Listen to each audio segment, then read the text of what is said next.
Welcome to Saturday Stand Up. Let's talk some Seattle Mariners baseball.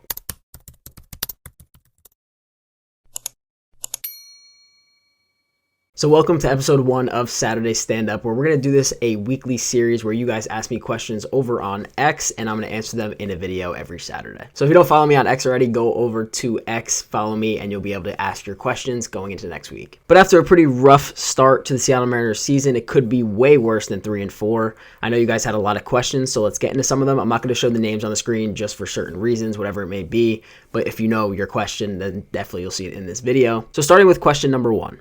Is this how the team will be, or is it just a slow start that we frequently have? So, as being a Mariners fan, unfortunately, we're not used to getting off to hot starts to start our seasons. We're usually right around the middle of the pack, if not a little bit below 500. Being only 7 games in, there really is not too much to freak about. I talked about in a previous video some of my concerns so far, but I'm still not freaking out about them yet. But just to give you guys a little bit of background, this is definitely a Mariners thing to not get off to a hot start and kind of just have that slow, really slow offensive start. In 2021, when the Mariners won 90 games, they started off the season 3-4, 7 games in, similarly to this year. So the 2021 team actually got off to a little bit of a hotter start at 11-6, but then eventually fell to 13-12. So again, we're not really used to that hot start as Mariner fans. And similarly in 2022, when they made the playoffs, they were 3-4, 7 games in as well. And after 21 games, they were 11-10. So like I said, middle of the pack, nothing too crazy. And then last year, they got even off to a slower start. They were 2-5, 7 games into the season. And at the 27 game point, they were 11-16 last year. So again, I'm not really too concerned. I think this lineup is going to do really well. The fact that we're 3-4 with how bad our offense has been just kind of shows how deep this lineup is. And once we get JP, Julio, Jorge Polanco, Mitch Garver, all those guys going, this team's going to be scary. I'm telling you now. So yeah, I would just say this is a normal thing for the Mariners, so nothing to really freak out about. So I really do like this next question. So for question number 2 is legitimately, why does ESPN have us in the top 10 for power rankings? So in case you guys don't know, ESPN comes out with a weekly power ranking, and the Mariners actually somehow moved up after going 3-4. They went from being 10th to 9th in the league. So while I don't necessarily understand the jump, I don't think they should have moved from the 10 spot. Like I said, obviously a slow start offensively, but this team is really stacked, and a lot of people do know that. The pitching staff struggled a little bit. Luis Castillo struggled a little bit. George Kirby struggled in his last start. So this team still does have tons of potential, and other people are realizing that. While, like I said, the slow start does suck, I do think that being 3-4 with how horrible things have been overall is still impressive. And other people are really starting to see the fact that this team really is just deep in general, and bottom of the lineup guys do produce just as much as the top. Obviously, that might not be the case towards the end of the year, but as of right now, the bottom guys are producing even more than the top of our lineup guys. So I think us being at 10 is a comfortable position. I do think there are a lot of other teams that are struggling worse than us, but I do think that 10 is about the right spot. I don't know how we moved up, but again, I think 10 is the right spot for the power ranking. So this next question is also an interesting one. So it says, after 30 games, where do you see this team record-wise? So this is definitely an interesting question because the next month of Mariners baseball is going to be tough. We play Milwaukee starting tonight and throughout the weekend. Then we go to Toronto. Then we play Chicago, Cincinnati, Colorado, Texas, Arizona, Atlanta, and then Houston. So the rest of those games that I just listed was a 27-game stretch of those teams. I think I'm going to set a low bar and a high bar. So low bar, I could honestly see us going maybe like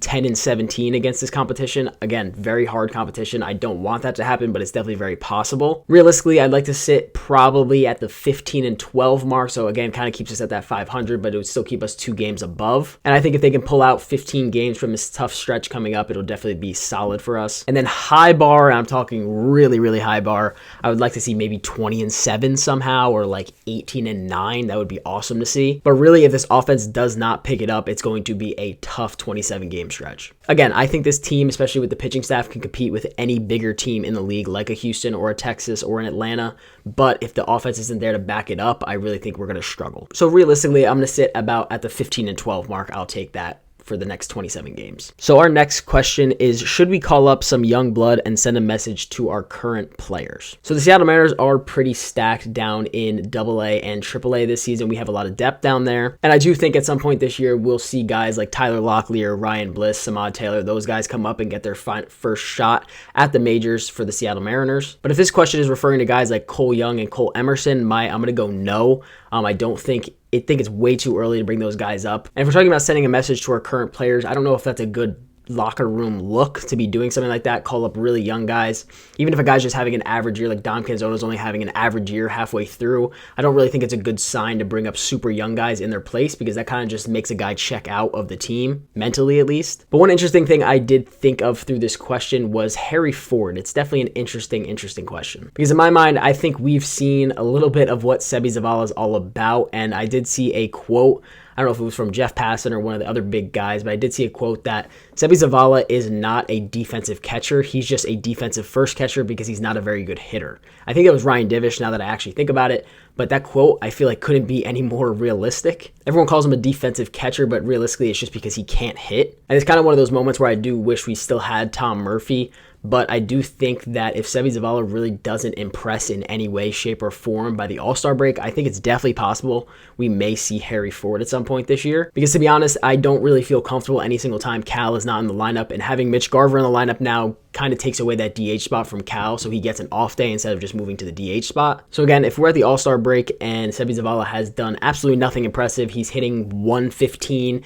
in however many at-bats, I really do think it's time to maybe give Harry Ford a shot. Again, I don't want to rush his process, just like I don't want to rush the other guy's process, but I do think if we really need that catching help, it is important for him to maybe come up and get those reps. So we'll see, but I do think that is definitely a possibility. So this one really isn't much of a question, but it's basically saying teams have rough 7-game stretches all the time, which is definitely true. It's baseball. You can't guess. I mean, you could have the Kansas City Royals come in and sweep the Atlanta Braves. That's just kind of how baseball is. Did I think we were going to be 3-4 the way our bats were swinging in spring training against the Red Sox and the Guardians? No. But at the end of the day, it's a 162 game season, and we still have 155 more to go. And I do think certain people are getting a little far ahead of themselves, saying that this team is going to be horrible this season. Now, don't get me wrong. They do have tons of things to clean up, especially defensively. I'm kind of blown away with how bad the defense has been recently all around. Third base was always a main concern, but it's really not just them that's struggling over there. So while yes, this past week of baseball for the Seattle Mariners has been extremely frustrating, I'm not too worried about it. I think they're going to figure it out, and once these bats get going, this team's going to be a scary team. So those were all the questions that we received this week. Like I said, please go follow me over on Twitter so you can ask your guys questions on a weekly basis. We're going to make this an every Saturday thing. I appreciate the people that did leave the questions down on my Twitter post. Please let me know what you guys do agree and disagree with in this video, but this is kind of just my thoughts so far on some of these questions. But otherwise, I hope you guys did enjoy the video, and I'll see you guys in the next one. Peace out.